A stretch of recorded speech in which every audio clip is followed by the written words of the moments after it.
তো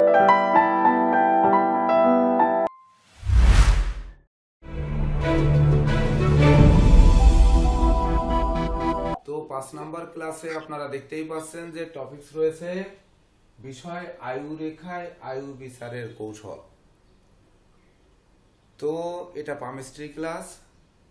যদিও আয়ু রেখায় আয়ু বিচারের কৌশল, তো এই আয়ু বিচার করতে গিয়ে আমাদের যে যে দিকে নজর রাখতে হবে সেই দিকগুলোকে কিন্তু নোট নিতে হবে। তো আমাদের কোন দিকে নোট নিতে হবে?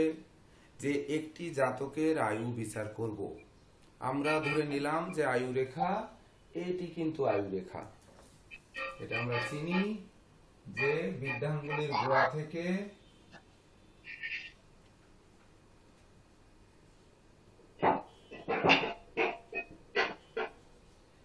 এই বৃদ্ধাঙ্গুলির গোড়া থেকে মণিবন্ধ পর্যন্ত যে রেখাটি আসে এটি হচ্ছে আয়ু রেখা।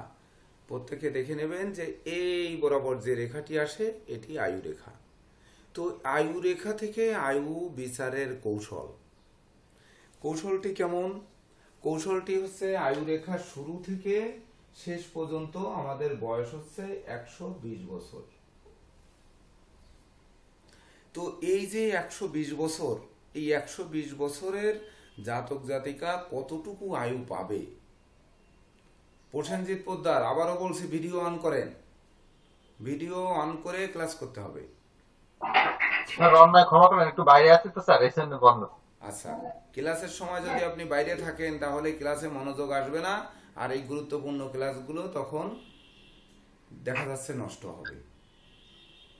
এইটা সব সময়ের জন্য খেয়াল রাখতে হবে যে শুক্রবার ক্লাস হয় সকাল 8টা থেকে 11টা পর্যন্ত, সন্ধ্যা 6টা থেকে 9টা পর্যন্ত। তাহলে এই সময় আমাদের ঘরে থাকার চেষ্টা করতে হবে। যদিও ইমার্জেন্সি কোনো সময় বাইরে যাওয়া হয় সেটিও মনোযোগ যাতে থাকে সেদিকে নজর রাখতে হবে।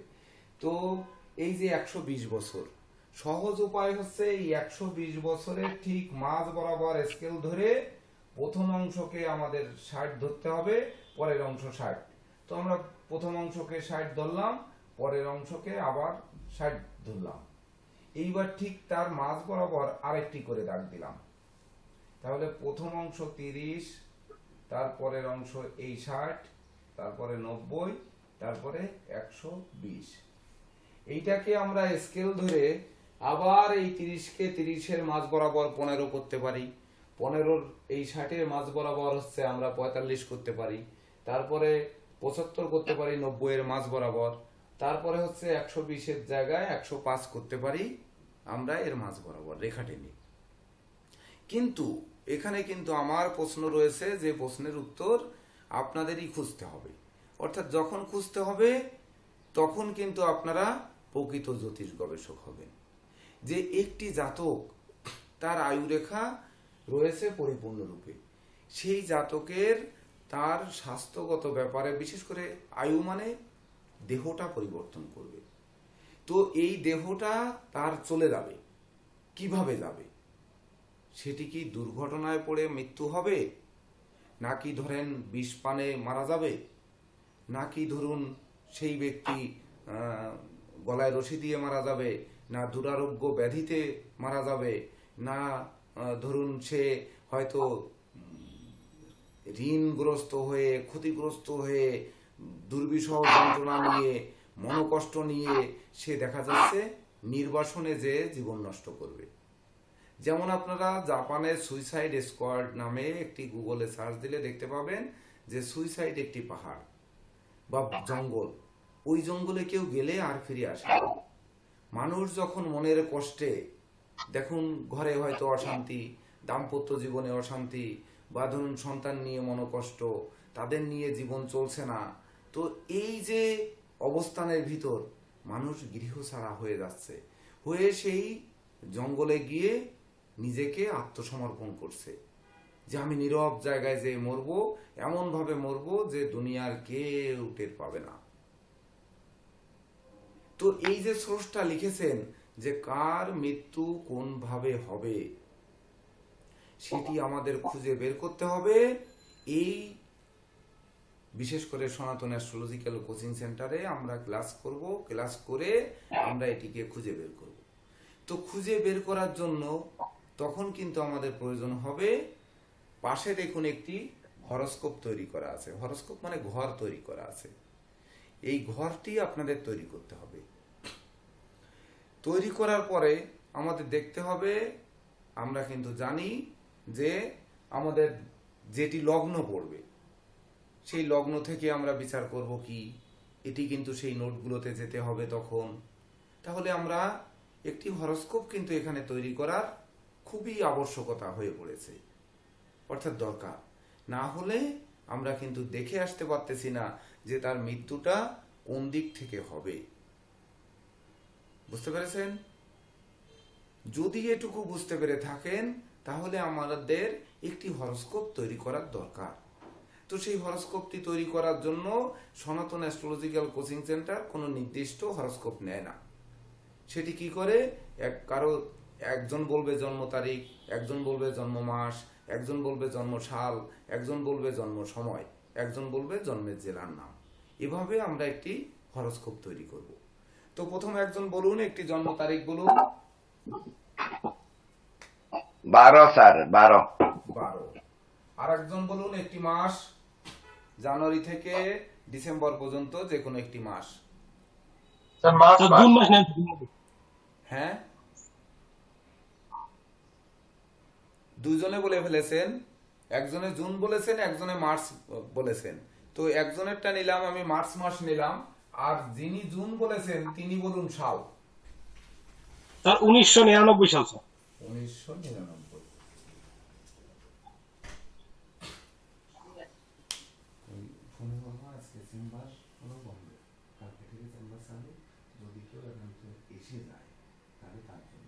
আর আমার সাথে কথা বলা যাবে দুপুরের পরে বা সন্ধ্যার পরে। আজকে কথা বলা যাবে না, কালকে কথা বলা যাবে। ঠিক আছে? আর জল এনে দিতে হবে আমাকে। তো আর একজন বলুন সময়। আর শোনো, আরেকটা জিনিস শুনে দাও। ওই স্যার 12টা। আমাদের হোয়াটসঅ্যাপ গ্রুপে যে শিক্ষার্থীরা আছে এদের সাথে যাতে সবাই কমিউনিকেট করতে পারে কবে ক্লাস কি, আজকে মাত্র 6 জন উপস্থিতি, অথচ শিক্ষার্থী আমাদের অনেক। এই ব্যাপারে ওই হোয়াটসঅ্যাপেই করো যে রাত্রে ক্লাস হবে, একটা অক্ষয় তৃতীয়ার শুভেচ্ছা, এইগুলো সব দেওয়ার দায়িত্ব তুমি নাও, নাহলে হবে না। বুঝলে? ওই দুটোতে এই আমাদের যে চ্যানেল দুটোতে অক্ষয় তৃতীয়ার একটা শুভেচ্ছা সেটা ফেসবুকে দেওয়ার ব্যবস্থা করো। সব কিছু এগুলো সাজা গেল আমাকে যে, আর আমাকে জল এনে দাও।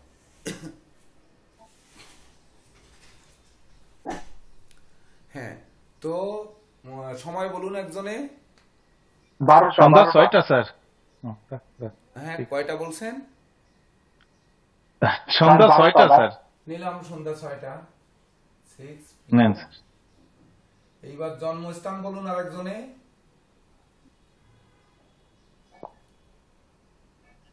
বলুন। স্যার ঢাকা। ধরলাম ঢাকা। এইবার একটি প্ল্যানেটটি বের করুন। কে বের করতে পারবেন দ্রুত?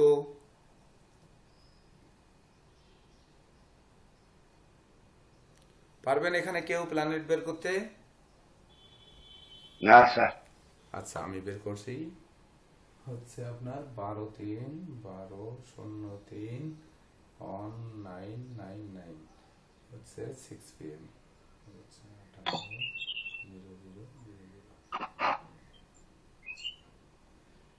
ছকটা সবাই বসিয়ে নিন।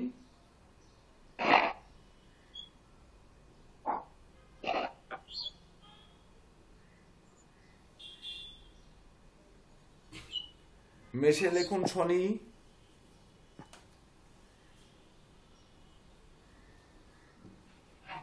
মেষে শনি। কর্কটে লিখুন বৃহস্পতি, তারপরে তুলায় লিখুন মঙ্গল, তারপর হচ্ছে ধনুতে চন্দ্র, কেতু লিখুন মকরে, তারপরে রবি লিখুন কুম্ভে, তারপরে মিনে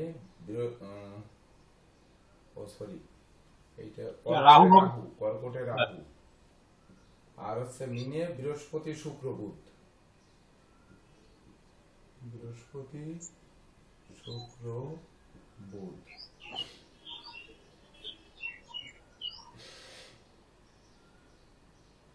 লগ্ন কই গেল?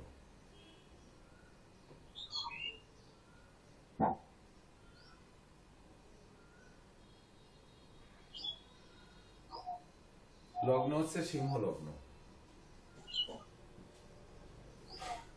এই হচ্ছে আমরা প্ল্যানেটটি তৈরি করলাম। প্রয়োজনে আমরা এখানে নক্ষত্রটি লিখে নেব। নক্ষত্রটি হচ্ছে চন্দ্র পূর্বাষাঢ়া নক্ষত্রে আছে।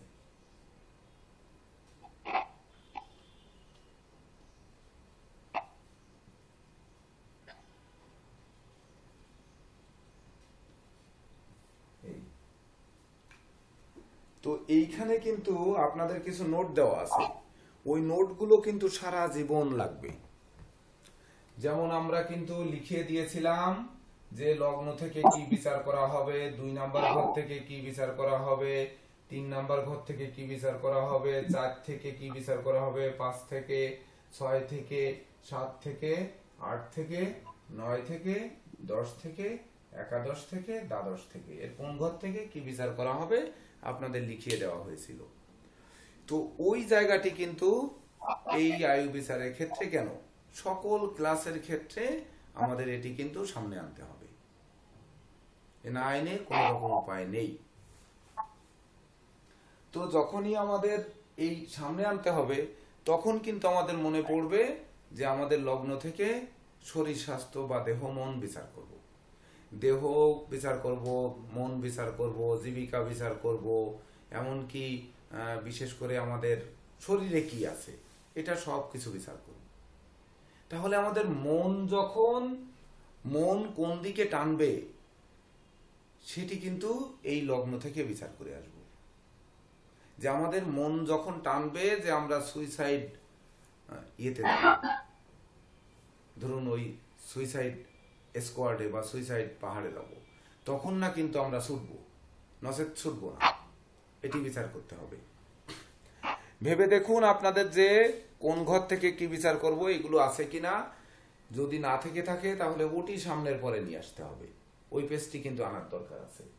তখন আমরা চলে যাব, যখন এই লগ্ন থেকে দেখলাম তাহলে 2 নাম্বার থেকে আমাদের মনে করতে হবে যে 2 নাম্বারে আমরা জানি ধন জন, দলিলপত্র, অন্ন বস্ত্র, বাসস্থান, তারপরে ধরুন আপনার আত্মীয় স্বজন, সম্পদ, এগুলো 2 নাম্বার থেকে আমরা বিচার করি। 3 নাম্বার থেকে ভাই বোন বিচার করি, ধৈর্য, সাহস, মনোবল, জনবল, এগুলো বিচার করি। তাহলে আমরা ধৈর্যশীল কিনা, মনোবল সম্পন্ন কিনা। তো ধৈর্য যদি আমার না থাকে তখন কিন্তু আমরা ছুটব ওই অধৈর্য হয়ে। যেমন ধরুন ক্লাসে হয়তো আমার মনোযোগ নেই, ক্লাসে আমার ভালো লাগছে না, আমার বই পড়তে ভালো লাগছে না, আমার ভালো কিছু খেতে ভালো লাগছে না, মানে ভালো কোথাও যেতে মনে চাচ্ছে না, তখন এই ধৈর্যচ্যুতি মানুষের ঘটে যাবে। যখন ঘটবে তখন মানুষ এই ক্লাস কেন, কোনো কিছুই ভালো লাগবে না। তখনই মানুষ বেছে নেবে ওই যে জীবন আমাদের কিভাবে ধ্বংস করা যায়। 4 নাম্বার ঘর থেকে বন্ধু মিত্র, জমি জমা, তারপরে মানে প্রাথমিক শিক্ষা এবং গৃহের সুখ শান্তি। তো এইবার ধরুন কেউ কুবন্ধুর সঙ্গে স্পর্শে যে মদ খেলো। আবারও বলছি ভিডিও অন করুন। আজকে অক্ষয় তৃতীয়ার দিন, আজকে ক্লাসে কেন মন থাকবে না? ভিডিও অন করুন। তো ধরুন এই 4 নাম্বার থেকে আমরা আবার মায়ের স্বাস্থ্য বিচার করি। তো কোনো বন্ধু যখন শত্রু হবে তখন সে কিন্তু মদ খাওয়া শিখাবে, জুয়া খেলা শিখাবে, ফাটকাবাজি শিখাবে, বারবনিতা শেখাবে, বেশ্যা সংসর্গ শিখাবে। এটি কিন্তু 4র্থ ঘর থেকে শিখাবে। যখন 4র্থ ঘর পাপস্থ হবে তখন সেই লোক কিন্তু ধরুন প্রচুর নেশা করবে। আমরা কিন্তু দেখি যে দুর্গাপূজায় একটা ভালো দিন, বিসর্জনের দিনে একটু আনন্দ ফুর্তি করি। আনন্দ ফুর্তি করার জন্য আমরা প্রচুর পরিমাণে নেশা করি। এই নেশার কারণে দেখা যাচ্ছে তার মৃত্যুবরণ করছে। পরে কিন্তু অনেক প্রশ্ন রয়েছে। এভাবে ক্লাস কিন্তু আজ পর্যন্ত সনাতন অ্যাস্ট্রোলজিক্যাল কোচিং সেন্টার পায়নি। তো ঠিক সেই জায়গায় যেতে আপনাদের আমি মনোযোগ আকর্ষণ করছি। তো যখনই দেখা যাচ্ছে এই চতুর্থ ঘর মানুষ যদি নেগেটিভ দিকে না যায়, ওই যদি কুবন্ধুর সংস্পর্শে না যায়, তাহলে তার মৃত্যুটি কুসংস্পর্শে হবে না, সুসংস্পর্শে হবে। মানুষ বলে যে কোথায় এই যে স্বর্গ নরক, আমরা মৃত্যুর পরে কোথায় যাব এটা আমরা কেউ জানি না, বা এই পুনর্জন্ম আদৌ হয় কিনা আমরা জানি না। 84 লক্ষ মানে জনি পরিবর্তনের করার পরে একবার পায় মানব জন্ম। সেই মানব জন্ম আমাদের কিভাবে শেষ হবে এটাই কিন্তু আয়ু বিচারে বের করতে হবে। তো আমাদের শেষ হবে নাকি এই মানব জীবন অক্ষয় অব্যয় হয়ে থাকবে, এটি ওই 4 নাম্বার ঘর থেকে আমাদের বের করতে হবে। এবার আমরা আসবো 5 নাম্বার ঘর। কোনো জাতক পিতার হাতে মারা যাচ্ছে, আবার কোনো পিতা পুত্রের হাতে মারা যাচ্ছে, তাহলে 5ম ঘর থেকে আমরা পিতা পুত্র বিচার করি। আবার বিদ্যা বুদ্ধি শিক্ষা জ্ঞান গরিমা সক্ষতা পূর্বপুণ্য স্মৃতিশক্তি শ্রুতিশক্তি, মানে আমরা শুনিয়ে কতটা রাখতে পারবো, আমার স্মৃতিশক্তি কতটা জাগ্রত, এগুলো 5ম ঘর থেকে বিচার করি। তাহলে সেই 5ম ঘর থেকে ওটিও কিন্তু দেখতে হবে যে এই জাতক যে পিতা কর্তৃক ঘাতক হবে কিনা, পিতা ওই সন্তানকে মেরে ফেলবে কিনা। অনেক জায়গায় কিন্তু দেখি সন্তানকে মেরে পিতা যে থানায় যে হাজির হচ্ছে না। আবার সন্তান বাবাকে পিটিয়ে মারছে, সেটি কিন্তু আমাদের বিচার করতে হবে 5ম ঘর থেকে। তাহলে 5ম ঘরে এখানে আরেকটি কথা বলে যাই, এই 5ম ঘরে ধরুন শত্রু, ওই যখন দেখা যাচ্ছে 5ম পতির শত্রু তার উপর রিয়াক্ট করেছে, যদিও এটি আপনারা এত সহজে বুঝবেন না, এটি আরো ধীরে ধীরে বুঝতে হবে। কিন্তু এই ক্লাসটি মনে রাখতে হবে আয়ু বিচারের ক্ষেত্রে, নচেত কিন্তু আর কোনোদিন আয়ু বিচার শেখা যাবে না। তখন এই 5ম পতি 5ম ভাবপতি বা 5ম পতি গ্রহ সে যদি পাপস্থ হয়, পাপদিষ্ট হয়, পাপযুক্ত হয়, তখন না সে দেখা যাচ্ছে ওই যে যদি সন্তান কারক হয়ে থাকে সন্তানের হাতে মৃত্যু, যদি পিতৃকারক হয়ে থাকে পিতার হাতে মৃত্যু, এমন কিছু ঘটে যেতে পারে। এবার আসবো 6 নাম্বার ঘর। 6 নাম্বার ঘরে লিখেছিলেন ঋণ অস্ত্র শস্ত্র, অস্ত্রের আঘাতে মারা যাব কিনা, অস্ত্রের ধাক্কায় আমার মৃত্যু হবে কিনা, গুলিতে হবে না কুড়ালের কোপে হবে না বটিতে হবে না দায়ে হবে, এটা কিন্তু আমরা চলে আসব 6ষ্ঠ ঘর থেকে। সেই সঙ্গে রোগ, আমাদের কি কি রোগ ব্যাধি হতে পারে, সেই ব্যাধি পীড়ায় মরবো কিনা, তাছাড়া আমরা ভয়ে মরবো কিনা, অপমান অপদস্থ হয়ে মরবো কিনা, মানে ভীত সংস্ত হয়ে আমরা এই যে হব কিনা, মানে মৃত্যুবরণ করবো কিনা। তো ভীত সংস্ত কখন হয়, মানুষ ধরুন ওই যে ভূতে পেয়েছে জিনে পেয়েছে বা কোনো সন্ত্রাসী তাকে ভয় দেখিয়েছে, দেখানোর কারণে সে তার জীবিকা আর রাখতে চাচ্ছে না, তার জীবন আর রাখতে চাইছে না, যে এইভাবে তার হাতে মৃত্যুর থেকে আমার মৃত্যু ছেড়েও, এটিও কিন্তু ওই তখন মনের উপরে ইফেক্ট করতে পারে। কখন ষষ্ঠপতি মনের উপর ইফেক্ট করবে সেটিও আমাদের জেনে আসতে হবে। অর্থাৎ এই কিন্তু সূত্র দিয়ে যাওয়া হচ্ছে সনাতন অ্যাস্ট্রোলজিক্যাল কোচিং সেন্টারের। আপনারা হয়তো ভাবতে পারেন যে প্রথমেই এত কঠিন ক্লাস, এটি কিভাবে আমরা শিখব। তো এটি কিন্তু সূত্র, এটি সূত্র প্রয়োগ করা হচ্ছে। যেহেতু আয়ু রেখায় আয়ু বিচারের কৌশল, তো এটাই কিন্তু সূত্র, আমাদের এটি মাথায় গাঁথতে হবে। আমরা যদি আগে সূত্রই না শিখি তো পরবর্তীতে আমরা আয়ু বিচার করব কিভাবে, এটি কিন্তু বুঝতে হবে। তো এইবার আসবো যে সপ্তম ঘর। সপ্তম ঘর থেকে আমরা কি বিচার করি, যেমন কামনা বাসনা, লোক চরিত্র, মনের অভিলাষ, তারপরে ধরুন সহযোগীরা সহযোগিতা করবো কিনা, তাছাড়া আমরা কোনো পণ করে সেই পণে জিতবো কিনা, আমরা প্রতিযোগিতায় হারবো কিনা, এমনকি বিশেষ করে আমরা কোন দিকে ধাবিত হচ্ছি, কি করে ফেলবো, এটি সপ্তম ঘর থেকে বিচার করব। তাছাড়া দাম্পত্য সুখ শান্তি ধন ঐশ্বর্য এগুলো তো বিচার করবই। তাহলে ওই যে বললাম যে দাম্পত্য জীবনের আঘাতের কারণে আমরা মরবো কিনা, আমরা পণ করে মরবো কিনা, বা ধরুন বিশেষ করে ওই কামনা বাসনা ষড়রিপু নিয়ে আমরা জর্জরিত হয়ে অতিরিক্ত কামনা বাসনা কামান্ধ হয়ে আমরা মারা যাব কিনা, এমনকি প্রেমিক প্রেমিকার হাতে মরবো কিনা।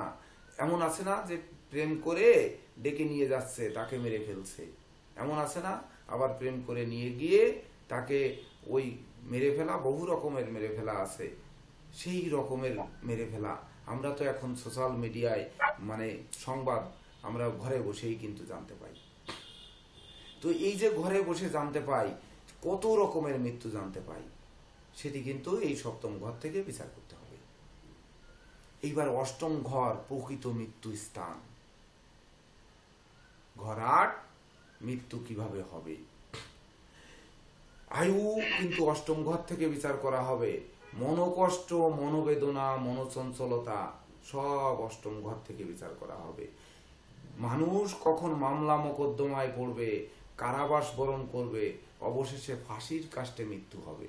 ওই ফাঁসির কাষ্ট কি সে স্বেচ্ছায় ফাঁসি দিয়ে মরবে গলায় দড়ি দিয়ে, নাকি সে তার ওই রাষ্ট্রীয় শোকে মানে রাষ্ট্রীয় রোষানলে তার মৃত্যু হবে। এই যে আপনারা কয়েকদিন আগে দেখলেন একটি শিল্পী রাষ্ট্রের বিরুদ্ধে গান গেয়েছে, তার জন্য তার ফাঁসি হয়েছে, এটি কিন্তু আমরা দেখেছি, অনেকেই দেখেছেন মনে হয় না। তো এই যে মৃত্যুটি, এটি কেন তার ফাঁসি হলো? ফাঁসিতে মৃত্যু হবে না কাশিতে মৃত্যু হবে? মানে আমরা কাশতে কাশতে এভাবে মৃত্যু হবে, না ফাঁসির কাশতে মৃত্যু হবে? ওই যে মানুষ একটু জোকস করে বলে যে কর মাথা ফাঁক হয়ে গেছে, মানে এক জ্যোতিষবাবু লিখেছেন যে কোষ্ঠীতে লিখেছেন তোমার কাশিতে মৃত্যু হবে। তো কাশি আমরা ক লিখি কিভাবে? এই যে ক লিখি, এই ধরেন এইবার কয়াকার লিখেছে যে কাশিতে মৃত্যু হবে। ওরে বাবা, মানে কাশি ধামে মৃত্যু হবে, তাহলে ধরে নিয়েছে খুব সুন্দর জায়গায় মৃত্যু হবে, এটা তো খুবই ভালো। কিন্তু পরবর্তীতে দেখা গেল ওনার ফাঁসিতে মৃত্যু হয়েছে। এই তা কয়াকার আর ফয়াকার, তখন ওই জ্যোতিষবাবুর কাছে যখন যাওয়া হলো যে আমাদের মৃত্যুটা তো কাশিতে হওয়ার কথা ছিল এই কুষ্টিতে, কিন্তু ইনার তো ফাঁসির অর্ডার হয়ে গেছে। তখন জ্যোতিষবাবু বললেন কি যে কর মাথা ফ হয়ে গেছে, কর মাথা ফাঁকা হয়ে ফ হয়ে গেছে, আমি লিখবো ফ, কিন্তু এই কয়ের মাথাটা জুড়ে গেছে, যার জন্য কাশি লেখা হয়েছিল, হবে ফাঁসি। এইটা বললে কি আজকালকার যুগে মেনে নেবে কেউ? বলেন মেনে নেবে? হ্যাঁ, মানবে না। তুমি ক লিখেছো, সে জায়গায় ফ হয়ে গেছে, এটা কিন্তু মানবে না। আমাদের বের করতে হবে যে সনাতন অ্যাস্ট্রোলজিক্যাল কোচিং সেন্টারের যে সূত্র দিয়েছে, সেই সূত্রের মাধ্যমে আমাদের বের করতে হবে কাশিধামে মৃত্যু না ফাঁসিতে মৃত্যু, এটি বের করতে হবে। এটি ৮ নাম্বার ঘর থেকে বিচার করা হবে। এইবার আয়ু বিচারের ক্ষেত্রে ৯ নাম্বার ঘর, ৯ নাম্বার ঘর হচ্ছে পিতা মাতা গুরুজন, তপস্যা, ধর্ম, তারপরে জ্ঞান গরিমা, এমনকি জীবনের ভাগ্য।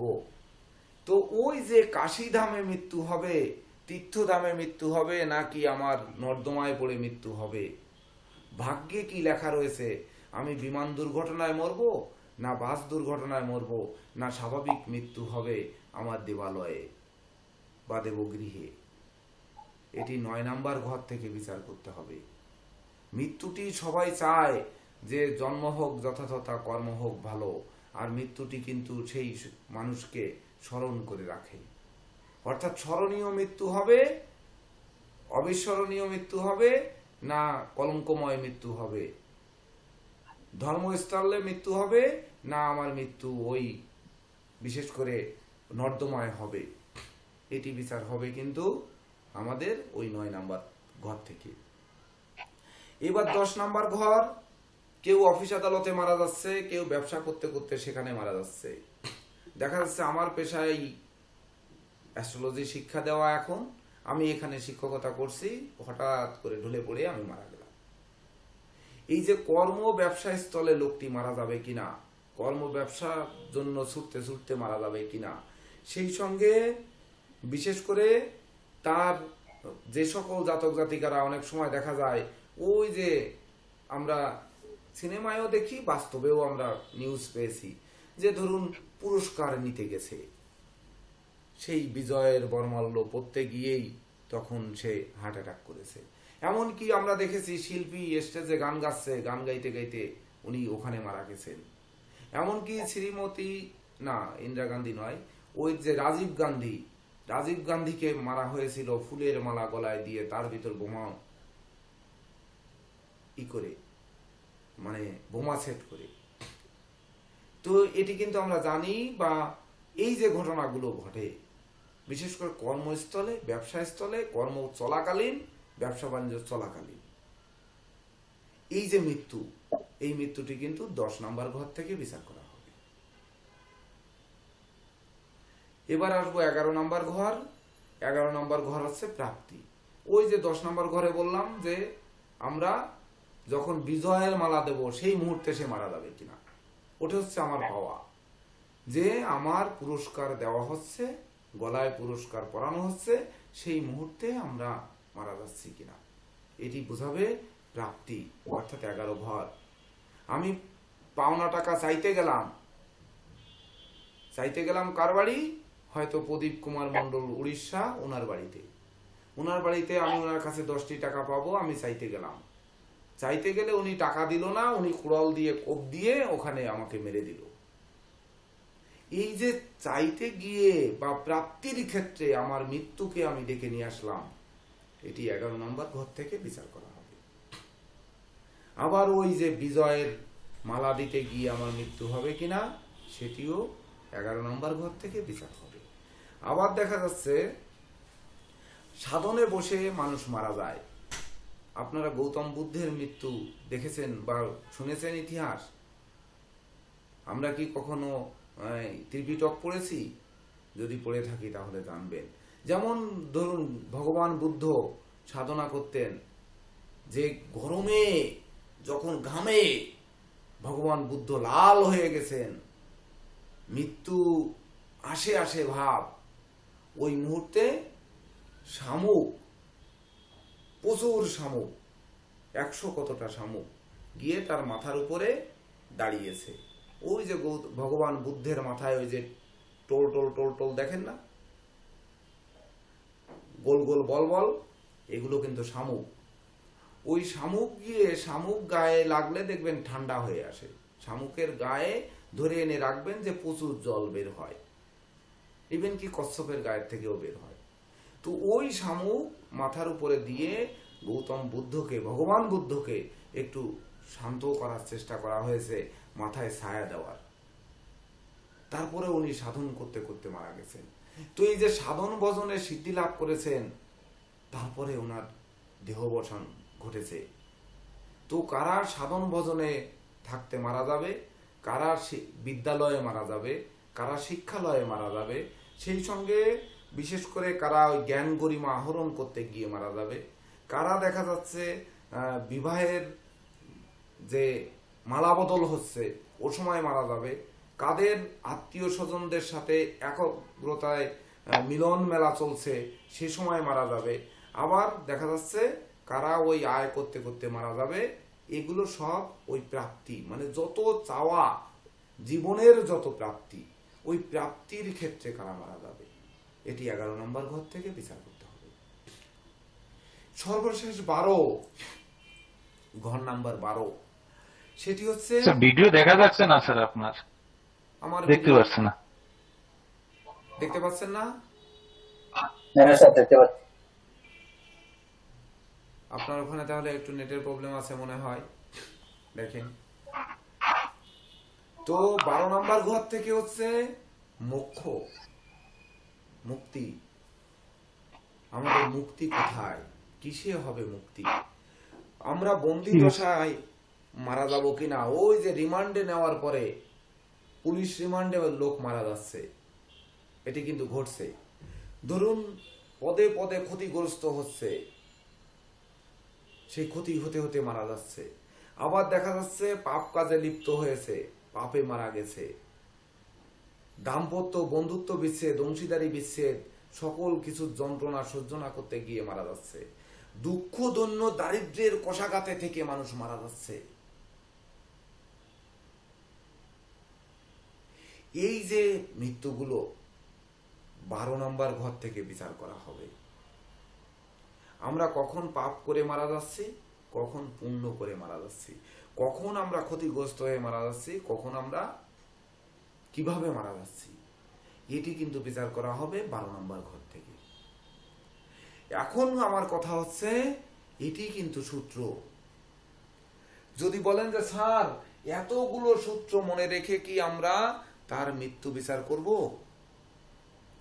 আমার আপার ডিপ্লোমার যে সকল শিক্ষার্থীরা আছেন তারা অবশ্য বলছেন যে আমাদের আয়ু বিচারের ক্লাসটি কিন্তু হয়নি। এবার আমার যদি আয়ু বিচারের ক্লাস নিতে হয় তাহলে সেই শিক্ষার্থীদের সেই জায়গা পর্যন্ত আমি কিন্তু নিতে পারিনি। আমি কিভাবে ক্লাসটি দিব? অর্থাৎ একটি বছর ক্লাস দিয়ে আমি আমার শিক্ষার্থীদের আয়ু বিচার শেখানোর পর্যায়ে নিতে পারিনি। এত কঠিন হচ্ছে আয়ু বিচার শিক্ষা, সেই ক্লাসটি দিতে পারিনি। তাহলে এই সূত্রগুলো একটু মনে মনে ভেবে দেখুন যে এই সূত্রগুলোকে অ্যাপ্লাই করে আমাদের জেনে শুনে বুঝে তারপর আসতে হবে আয়ু বিচারে। ঝট করে বলে ফেললাম আয়ু রেখায় ছেদ, আয়ু রেখায় ফাটা কাটা, এখানে অর্থাৎ এই 30 থেকে 60-এর মধ্যে তার আয়ু রেখা কাটা রয়েছে, অর্থাৎ এই সময় তার মৃত্যু হবে। মৃত্যুটা কিভাবে হবে সেটি কি আমরা জানবো যদি এই সূত্র অ্যাপ্লাই না করতে পারি? ওটি বলতে পারবো?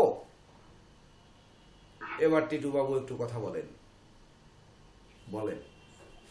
না স্যার, এটা যদি আমরা এই যে আজকে একটা সুন্দর সবাই আমরা ক্লাস করলাম, আয়ু বিচার করতে গেলে এই চক্র যেহেতু সবটাই আমাদের জীবনে, তাহলে আমাদের মানে শুরু থেকে শেষ পর্যন্ত প্রতিটি কর্ম প্রতিটি কাজের উপরই আয়ু বিচারটা নির্ণয় করতে হয়। এখানে স্যার আমার একটা ছোট্ট প্রশ্ন রয়ে গেল, এই লগ্ন থেকে নেটাল চাপ থেকে যে আমরা আয়ু বিচার করব, তাহলে যে আমাদের যে কর্ম রাশি অনুসারে যে কর্ম তার উপর কি নির্ভর করবে না? আমাদের নেটাল চার্টে দেখা গেল আমাদের মৃত্যু কাটে আসে, তো এটা আমাদের যে মূল তথ্য, জীবনের মূল গঠনগত তথ্য লক্ষ্য, এই যে রাশি অনুসারে যে বর্তমান প্ল্যানগুলি ঘুরছে, আমরা যে কর্ম করছি তার উপরে কি স্যার কিছু কাটবে না? তার উপরে স্যার কি কিছু ডিপেন্ড করবে না? আমাদের নেটাল চার্টে পূর্বজন্মের ফল যদি বিচার করি, তো ভাগ্যের উপর ডিপেন্ড করে যদি বসে থাকি, আর আমাদের নেটাল চার্ট যতই খারাপ হোক, আমরা এই রাশি অনুযায়ী যদি রাশি অনুসারে যদি সুন্দর কর্ম করি, সৎ নিষ্ঠা কর্ম করি, ভালোভাবে চলি, গুরুজনদের শ্রদ্ধা করি, আমাদের সামাজিক নিয়ম নীতি মেনে চলি, মানুষকে না ঠকাই, মানুষকে উপকার করি, তাহলে স্যার এগুলি কি কিছু পরিবর্তন হবে না? কিছু জায়গায় পাবো না আমরা? এটাও স্যার একটা আপনার কাছে প্রশ্ন। সুন্দর একটি প্রশ্নের উত্তর আগে দিয়ে যাই, দেখেন আরো কত সুন্দর প্রশ্ন বের হয়। ওই যে নবম ঘর থেকে বলেছি না ভাগ্য, আমার ভাগ্যে কি প্রাপ্তি রয়েছে, অর্থাৎ ওই গুরুজন দেবালয়ে মৃত্যু হবে নাকি আমাদের ওই নর্দমায় মৃত্যু হবে, এটি কিন্তু বলেছি। আমাদের কাশিতে মৃত্যু হবে না ফাঁসিতে মৃত্যু হবে, এটি কিন্তু নবম ঘর থেকে আসতে হবে। তাহলে যখন নবম ঘর দেখবো যে ভালো, ওই ব্যক্তিটি ভালো কর্ম করবে। আর যদি দেখি যে নবম ঘর ভালো নয়, তাহলে ওই লোকটি খারাপ কর্ম করবে। তাহলে সেই যে ধর্ম করবে, আজকে এই যে পবিত্র অক্ষয় তৃতীয়া, আজকের এই পবিত্রতার দিনে বা এই যে অক্ষয় মানে 365 দিনের মধ্যে একটি বছর, সেই বছরের সব থেকে শুভ দিন হচ্ছে এই অক্ষয় তৃতীয়া। যেটি অক্ষয় অব্যয়। এদিন শুভ কাজ করলে শুভ ফল হবে, অশুভ কর্ম করলে অশুভ ফল হবে। তাহলে এই দিনে আমরা শুভ কাজ করছি না অশুভ কাজের দিকে ধাবিত হচ্ছি, এটি নির্ণয় করবে কে? ওই ভাগ্যস্থান। তো যখন আমরা সেই ভাগ্যস্থান দেখব, ভাগ্যস্থানের অধিপতি গ্রহ যখন দেখব, দেখুন এখানে তাকিয়ে দেখুন যে ভাগ্যস্থানে আছে কে? শনি। সিংহ লগ্নের ক্ষেত্রে পাপ গ্রহ ষষ্ঠ এবং সপ্তমপতি শনি। এই জাতককে যদি ভাগ্যের গল্প শোনানো হয়, সেই শনি কিনা ভাগ্যস্থানে বসে আছে নিঃস্বস্ত হয়ে, তো ভাগ্যের কথা শুনলে ওই যে বলে যে চোরায় না শুনে ধর্মের কাহিনী, সে যদি ধর্মের কাহিনী না শুনে তাহলে সে ভালো কর্ম করবে না খারাপ কর্ম করবে, এটি কি আমরা বের করতে পারবো না? যদি বের করতে পারি তখন তাদেরকে কি করতে পারি?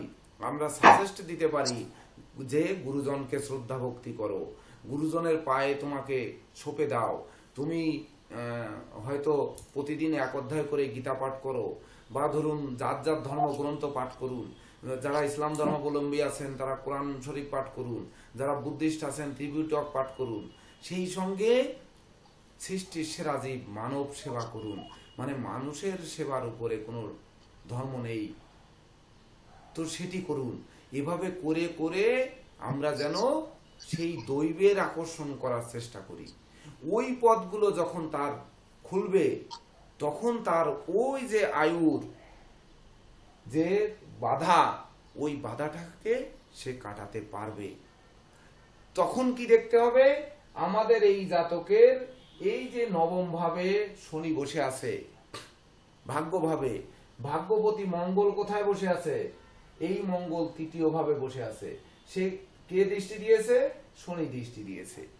এগুলো এখন বুঝবেন না, কারণ হচ্ছে আমি আপার ডিপ্লোমায় যখন 1 বছরের পরেও আয়ুর ক্লাস দিতে পারিনি, তখন না কিন্তু আমি সংকল্প করেছি যে জ্যোতিষের যত সূত্র আছে সেগুলো আপনাদের আগে দিব, তারপর হচ্ছে ক্লাস শুরু হবে, মানে ফলিত জ্যোতিষে আমরা পদার্পণ করব।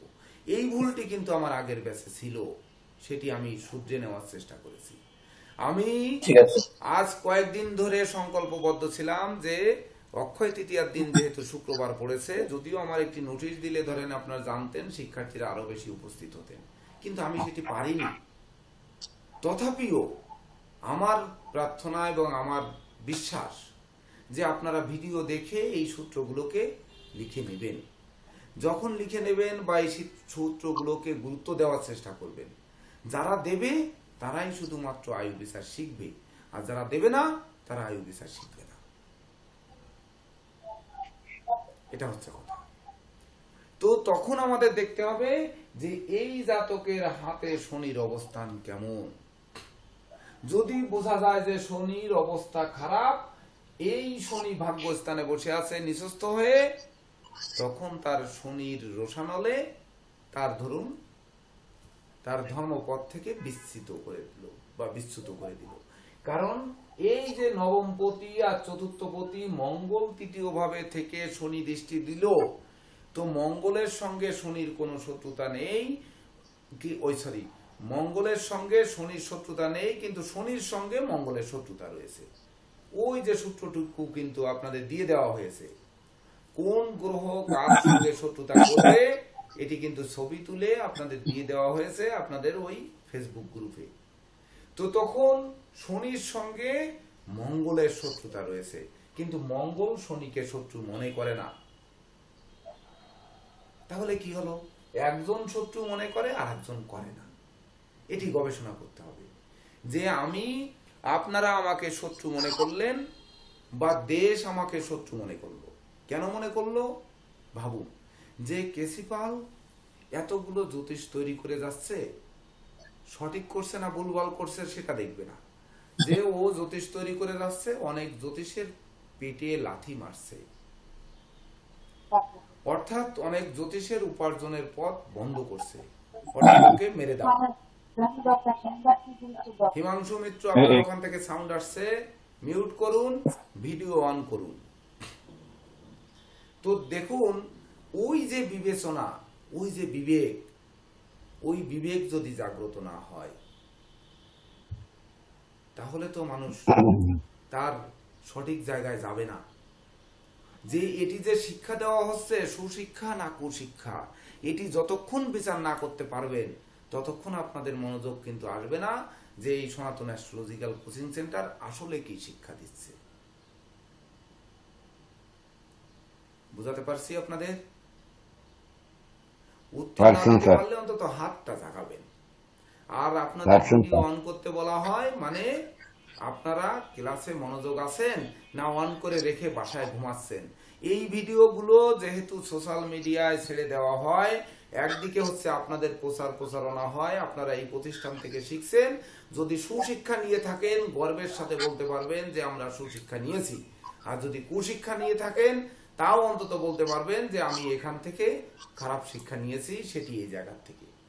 আপনারা এই প্রচার জীবনেও করতে পারবেন না। বুঝতে পেরেছেন? তো তখন এই জায়গায় যখন ওই 12 নম্বর ঘরের কথা বললাম, 12 নম্বর ঘরে রাহু বসে আছে, ওই রাহু 12 নম্বর ঘর কি বলছে, সেই হাতে রাহুর ক্ষেত্রটি কেমন আছে ওটি দেখতে হবে। রাহুর ক্ষেত্র থেকে কোন রেখা বেরিয়ে আয়ু রেখাকে কাটলে আমরা পড়ব যে সেই জাতকের ওই সময় দুর্ঘটনা ঘটবে, ওই সময় কোনো আঘাত পাবে, ওই সময় সে কোনো না কোনো ভাবে বিপর্যস্ত হবে। এটি কিন্তু আমরা পড়ব।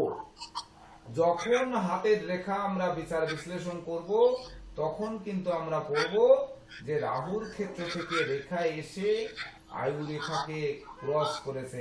এই যে মিউট করুন, শুনুন, এখন শোনার দিন। বুঝলেন? আমরা বইতে পড়বো যে রাহু অ্যাটাক করেছে আয়ু রেখাকে, রাহুর থেকে রেখা এসে অ্যাটাক করেছে শিরোরেখাকে, রাহু থেকে রেখা এসে অ্যাটাক করেছে ভাগ্য রেখাকে, কেটে দিয়েছে ভাগ্য রেখাকে। তাহলে তার ভাগ্যে মৃত্যু রয়েছে না তার মাথায় আঘাতে মৃত্যু রয়েছে? শিরো মানে মাথা, শির। তো মস্তকে আঘাতে মৃত্যু রয়েছে না তার ভাগ্যেই মৃত্যু ছিল? আপনারা বলবেন যে অমুক বাড়ি দিয়ে মেরে দিয়েছে তাকে। ওরে মৃত্যুটা কি তার মাথায় বাড়ি দিয়ে যে মেরে দিয়েছে ওটি কি তার কপালে লেখা ছিল ওইখানে, নাকি তার প্রকৃত ওইখানে মৃত্যু হয়েছে ওই রাহুর আক্রোশে? তখন কিন্তু ওই ভাগ্যস্থান দেখতে হবে, ভাগ্য রেখা দেখতে হবে। আর ওই যে রাহু রেখা এসে যে আমার কেটে দিল শিরোরেখা বা ভাগ্য রেখা, কোন বয়সে কেটে দিল সেটি কিন্তু দেখতে হবে। যখন আমরা দেখব তখন কিন্তু বের করব যে শিরোরেখার কত বছর বয়সে গিয়ে ওই রাহু রেখা আঘাত করেছে।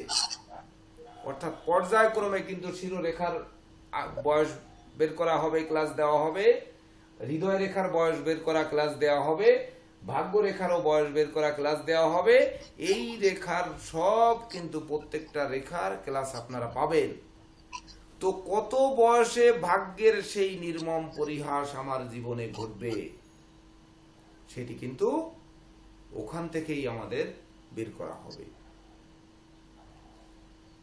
তাহলে এবার ভেবে দেখুন যে সূত্রের গুরুত্ব কোথায়, কেন আমরা সূত্র অ্যাপ্লাই করব, কেন আমরা এখানে আয়ু বিচারের কৌশল আগে জানবো, কৌশল জানবো না আগে আয়ু বিচার করে ফেলবো? তাহলে যদি আগেই বিচার করে ফেলেন তাহলে হাতের রেখার বই বাজারে কিন্তু ফুটপাতে প্রচুর রয়েছে, এটা ফুটপাতেও পাওয়া যায়। আর বইয়ের দোকান নেই এমন জায়গায় কেউ বসবাস করে না, আর সেখানে একটি হাতের রেখার বই পাওয়া যাবে না এমন কোন মানে থানা শহর আছে বলে আমার মনে নেই, মানে আমি মেনে নেব না। তাহলে সেখান থেকে একটি বই কিনে আয়ু রেখা বিচার করে আমরা কিন্তু জ্যোতিষ শিখতে পারি। আমার কথা হচ্ছে যে সনাতন অ্যাস্ট্রোলজিক্যাল কোচিং সেন্টারের শিক্ষার্থীরা কি শিক্ষা নিচ্ছে, আর ওই বাজার থেকে বই পড়ে তারা আয়ু বিচারের কি শিক্ষা নিচ্ছে, এটি কিন্তু আমাদের কম্পেয়ার করতে হবে, বাজিয়ে দেখতে হবে। তারপরে বিচার করতে হবে, গবেষণা করতে হবে, বুঝতে হবে এবং ধীরে ধীরে মানব জাতির উপর তার প্রতিফলন ঘটাতে হবে। আপনারা হয়তো ভাবছেন স্যার এতক্ষণ ধরে ক্লাসেই পদার্পণ করলো না, খালি বকবক করলো, হয়তো ভাবতে পারেন। আমি যদি বকবক করি ত্রুটিটুক আমার। যদি আপনারা প্রকৃত কিছু এখান থেকে নিয়ে থাকেন, না স্যার, বক না স্যার। তো এই যে বিষয়টি, তখন আমরা আবার কি দেখব, ধরুন রাহু ক্ষেত্র থেকে রেখা এসে চন্দ্রের ক্ষেত্রে অ্যাটাক করেছে। এইবার তখন দেখব এই জাতকের রাশি, রাশি কিনা আছে, সে পঞ্চমে, সে আছে কোন নক্ষত্রে? পূর্বাষাঢ়া নক্ষত্রে। পূর্বাষাঢ়া নক্ষত্রের অধিপতি কে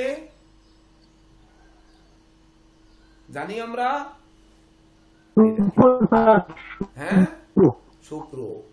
সুন্দর, এই নোটগুলো কিন্তু আপনাদের দিয়ে দেওয়া হয়েছে। তো ওই যে শুক্র তার কোথায় আছে দেখুন, টান দিলে দেখুন অষ্টমে বসে আছে। ক্লাসটি কিন্তু হচ্ছে আয়ু বিচারের সূত্র, কৌশলটি শুধু বিচার করানো হচ্ছে না, কৌশলটি দেওয়া হচ্ছে। শুক্র কিনা সে অষ্টমে বসে আছে, বৃহস্পতিকে সঙ্গে নিয়ে, বুধকে সঙ্গে নিয়ে। তখন আমাদের আসতে হবে যে সিংহ লগ্ন সাপেক্ষে আমাদের কি লিখিয়েছিলাম, যে বুধ আর শুক্র দুটি গ্রহ পাপ, এটি কিন্তু আপনাদের নোট দিয়েছিলাম। মঙ্গল আর বৃহস্পতি হচ্ছে শুভ, বৃহস্পতি শুক্রের সম্বন্ধ হলেও রাজযোগ হবে না। তাহলে যখন বৃহস্পতি শুক্র সম্বন্ধ করেছে রাজযোগ হবে না। যখনই রাজযোগ হবে না, তাহলে ওই যে বুধ আর শুক্র পাপ, তখন কিন্তু বুধ আর শুক্র এক ঘরে আছে, এরা পাপ ফলই দেবে অষ্টম ঘরে।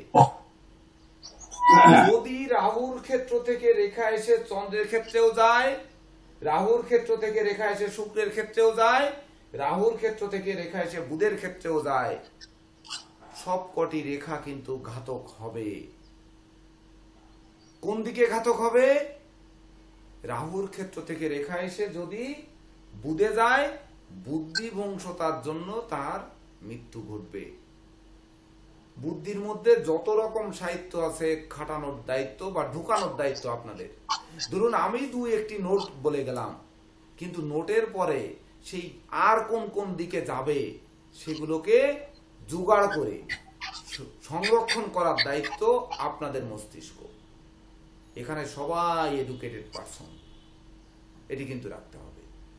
যখন কিনা রাহুর ক্ষেত্র থেকে রেখা এসে, কারণ রাহু দ্বাদশে বসে আছে, রাহুর ক্ষেত্র থেকে রেখা এসে যখনই সে শুক্রকে অ্যাটাক করবে, শুক্রের ক্ষেত্রে পেঁচিয়ে আসবে বা শুক্রের ক্ষেত্রে জাল হবে, শুক্রের ক্ষেত্রে রাহু রেখা এসে অ্যাটাক করবে, সেটি আমাদের বুঝতে হবে যে ওই প্রেম প্রীতি সম্ভোগ রতি শক্তি কামনা বাসনা টাসনা এগুলো নিয়ে তার জীবন অবসান করতে পারে। ফলিত বলছি না, ফলিত যখন বলবো তখন নির্দিষ্ট জায়গায় নক করে কিন্তু বলবো যে এই কারণে তার জীবন অবসান করতে পারে। ফলাদেশ নয়, আজকে সূত্র বোঝার জন্য, সূত্রের গুরুত্ব দেওয়ার জন্য। তাহলে রাহু থেকে, হ্যাঁ, রাহু থেকে সোজা রেখা রোগীকে যদি আক্রমণ করে, এটা মানে আরো বেশি, চন্দ্রকে আক্রমণ করলে যেরকম রাহু থেকে রোগী আক্রমণ করতে আরো, তাইলে এই মাথার গন্ডগোল হবে, মানে রোগীর মাথা ধরা হবে। রাহু থেকে নাম যশ খ্যাতি তো ধ্বংস করবি, রাহু থেকে একটা দেখা দেন না রোগীকে। এইবার দেখুন বাবু, টিটু বাবু যে কথাটি বললেন, উনি কিন্তু আপনাদের স্যার। এরপরে ক্লাস কিন্তু আমি যখন শেষ করব তখন এই টপিকসের উপরে কিন্তু আপনাদের স্যার ক্লাস নেবেন। তো এই যে ক্লাস নেবেন, আজকে টপিকস কি খেয়াল রাখতে হবে, আয়ু রেখায় আয়ু বিচারের কৌশল জানানো হচ্ছে, আয়ু শেখানো হচ্ছে না আপনাদের, শুধু কৌশল শেখানো হচ্ছে। তাহলে কি হচ্ছে, আয়ুর রাহুর ক্ষেত্র থেকে রেখা রবির ক্ষেত্রে আসছে। এখানে আমাদের কি দেখতে হবে, ওই কালপুরুষের অঙ্গে গ্রহগণ দেখানো হয়েছে। রবি মস্তিষ্কের কারক গ্রহ, ওই যে উনি বললেন না যে আমাদের মস্তিষ্কে কিন্তু আঘাত হানবে, আবার শিরোরেখাও কিন্তু মস্তিষ্কে আঘাত হানবে। তো কালপুরুষের অঙ্গে কোন কোন গ্রহ রয়েছে, কোন জায়গায় কোন গ্রহ, কোন জায়গাকে কোন রাশি শাসন করে, কোন জায়গায় কোন নক্ষত্র রয়েছে, আমরা ডিম্ব চক্র যখন করব তখন কিন্তু ওই চক্রে চলে আসবে যে ওই জাতকের যে কোন গ্রহ কোন অঙ্গে রয়েছে।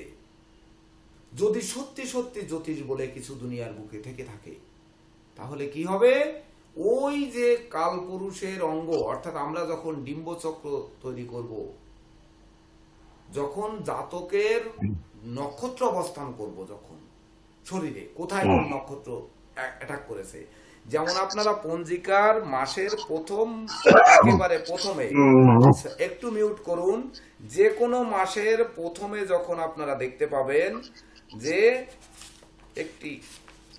একটি মাস বের করুন, যে কোনো মাসের প্রথমে দেখেন এই যে দেওয়া থাকে বৈশাখ মাসের মহাবিষুব সংক্রান্তি সঞ্চার গণনা।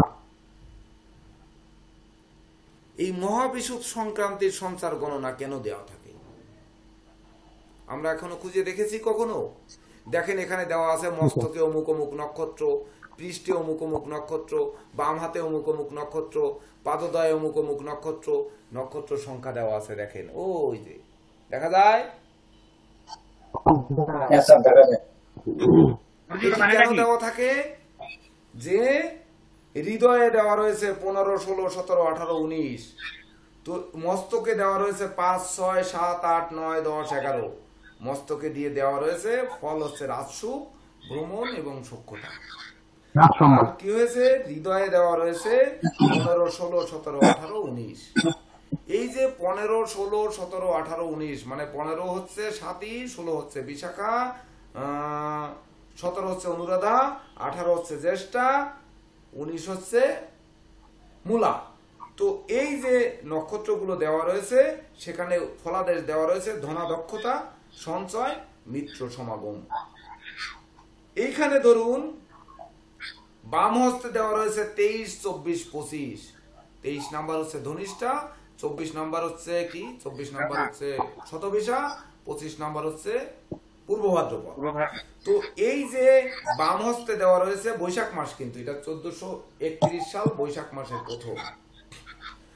তো বাম হস্তে দেওয়া রয়েছে সেখানে দারিদ্র দশা, ঋণ এবং মহা দুঃখ। তাহলে কি হচ্ছে, বৈশাখ মাসে 23, 24, 25 নাম্বার নক্ষত্র তার দারিদ্র দশা দিচ্ছে, অর্থাৎ ধনিষ্ঠা নক্ষত্র, শতবিশা নক্ষত্র এবং পূর্ব ভাদ্রপদ নক্ষত্র। এই তিনটি নক্ষত্র তাকে দারিদ্র দশা দেবে, ঋণগ্রস্ত করবে, মহা দুঃখ দেবে। তাহলে ওই জাতকের ডিম্ব চক্রে যখন ওই নক্ষত্র থাকবে, ওই গ্রহ অবস্থান যখন থাকবে, তখন ওই গ্রহ হচ্ছে তার মস্তিষ্ক বিকৃতিতে মৃত্যু হবে, নাকি তার মাথায় আঘাত লেগে মৃত্যু হবে, তার মান যশ নষ্ট করবে, না আবার মান যশ ফিরিয়ে দেবে, ওটি কিন্তু ওইখান থেকে বিচার করতে হবে। একটির সঙ্গে আরেকটি লিঙ্ক, ওই যে মানুষ বলে যে একটি জাতকের একটি কুষ্টি। আপনারা অনেক দেশের সংবিধান এগুলো জানতে হবে, জ্যোতিষের সংবিধান কি এটিও জানতে হবে। যেমন ধরুন এই যে কানাডার প্রেসিডেন্ট জাস্টিস ট্রুডো, উনি একটি কথা বলেন যে আমার দেশের সংবিধান, আমার দেশে যে আশ্রয় প্রার্থী তাকে আগে যে যেভাবেই আসুক না কেন, আমার দেশের নাগরিক, সে চোর হোক, সিটিংবাজ হোক, বদমাইশ হোক, আমার নাগরিকের সুরক্ষা দেওয়া আমার দায়িত্ব। এটি কিন্তু ওনার বক্তব্যে বলেন অনেক সময়, আপনারা দেখবেন। যার জন্য বিশ্বের অনেক ভালো মানুষও কানাডায় যে আশ্রয় নেয়, খারাপ মানুষও যে আশ্রয় নেয়, কারণ ওখানে গেলে সরকার তাকে রক্ষা করবে। আবার অনেক দেশের সংবিধান আছে, যেমন ধরেন অ্যারাবিয়ান কান্ট্রি, চুরি করেছো হাত কেটে দাও, ডাকাতি করেছো বা কোনো কিছু করেছো সাথে সাথে জনসম্মুখে খাড়া দিয়ে কুপিয়ে মেরে দাও, একেবারে জাগায়। মানে জনসম্মুখে ফাঁসি। আবার অনেক দেশে রয়েছে ফাঁসির কাস্টে রায় হবে, বিচার হবে, বিচারের পরে রায় হবে, সেখানে তার মৃত্যু। আবার ধরুন এই কিছুদিন আগে শুনছি যেমন টিটু বাবু ইন্ডিয়ান মানুষ, দেবদাস কার্জি ইন্ডিয়ান মানুষ, প্রদীপ কুমার মন্ডল ইন্ডিয়ান মানুষ। ওখানে কি হচ্ছে, অনেক বড় রাষ্ট্র, 27টি রাজ্য, যেখানে হচ্ছে আগে লোকসভা নির্বাচন হতো, এত যাবৎ স্বাধীনতার পরে 1947 সাল থেকে লোকসভা নির্বাচন হয় আর রাজ্যসভা নির্বাচন হয়। রাজ্যসভা বলতে ওই বিধানসভা, মানে যেগুলো রাজ্যগুলো আছে, রাজ্যের ওই কি ওকে ওই মুখ্যমন্ত্রী প্লাস হচ্ছে মন্ত্রী পরিষদ গঠন হয়। যেমন আমাদের বাংলাদেশে সিটি কর্পোরেশন, ছোট রাষ্ট্র, একদিনে জাতীয় নির্বাচন, সিটি কর্পোরেশনেও সিটির দায়িত্ব থাকে সেই নগর পিতার কাছে, এটা আলাদা নির্বাচন হয়। ঠিক তদনুরূপ যেমন লোকাল এলাকায় চেয়ারম্যান নির্বাচন হয়, মেম্বার নির্বাচন হয়, এরকম। তো এই যে নির্বাচনটি হচ্ছে এখন, এই যে বিজেপি সরকার, উনি কি বলছেন, এক দেশ এক ভোট, মানে একদিনে ভোট হবে, ভোট হয়ে এবার বিধানসভা লোকসভা সব এক হবে, বারবার আমরা ভোটের জন্য সময় নষ্ট করব না। তার মানে কি, এটি একটি সংবিধান বা একটি সংসদে পাশ হবে, পাশ হলে ওইটি কিন্তু আমাদের মানতে হবে। তো সনাতন অ্যাস্ট্রোলজিক্যাল কোচিং সেন্টারের এই অক্ষয় তৃতীয়ার দিনে আমাদের সূত্র হচ্ছে যে আমাদের সূত্র মানতে হবে, আমাদের সংবিধান মানতে হবে, তবেই না আমাদের জ্যোতিষ শিক্ষা লাভ করতে হবে। সূত্র না মানলাম, সংবিধান মানলাম না, আমরা শুধু আয়ুরেখা কাটা দেখে আয়ু বিচার করে দিলাম, শিরোরেখা কাটা দেখে শিরোরেখার মাজায় আঘাত লাগবে, মেরুদণ্ড ভাঙবে, দুঃখে পড়বে, শোকে পড়বে, বা ইত্যাদি ইত্যাদি ইত্যাদি ইত্যাদি বলে দিলাম, হবে না। হৃদয় রেখায় কেটে দিয়েছে, হৃদয় রেখা ভেঙে গিয়েছে, তার হৃদয় ভেঙে যাবে, এই বয়সে হৃদয় ভেঙে যাবে, কিন্তু হৃদয়টা কোন কারণে ভাঙবে? আপনারা শিক্ষার্থীরা কষ্ট দেবেন, সন্তানরা কষ্ট দেবে, বাবা কষ্ট দেবে, ভাই বোন কষ্ট দেবে, না আমার পার্টনাররা কষ্ট দেবে, না আমার ভক্তরা কষ্ট দেবে, না আমি সংসার থেকে কষ্ট পাবো, সেই কারণে হৃদয় ভাঙবে, সেই কারণে আমরা ওই জাপানের সুইসাইড জঙ্গলে যাব। ভাবতে হবে, বুঝতে হবে, জানতে হবে, তবেই না আপনাদের পার্থক্য তৈরি হবে যে এই সনাতন অ্যাস্ট্রোলজিক্যাল কোচিং সেন্টারের। স্যার আমি একটা কথা বলতে চাচ্ছি বলেন। যে এতক্ষণ পর্যন্ত আপনার আলোচনার ভিতরে যেটা আসছে এগুলো নেগেটিভ সাইড গুলো আসছে, কিন্তু পজিটিভ কোন সাইড আছে কিনা, এবং আমরা তো শুনেছি যে বা জানি যে আপনার রাহুর প্রভাবে আপনার বিলিয়ন ট্রিলিয়ন ডলারের আপনার ওটা নিয়ে মালিক হয়েছে। সুন্দর প্রশ্ন করেছেন। আজকের ক্লাসটি কি টপিকস লক্ষ্য রাখতে হবে। ক্লাস হচ্ছে আয়ু, তাহলে আয়ু বিচারের কৌশল।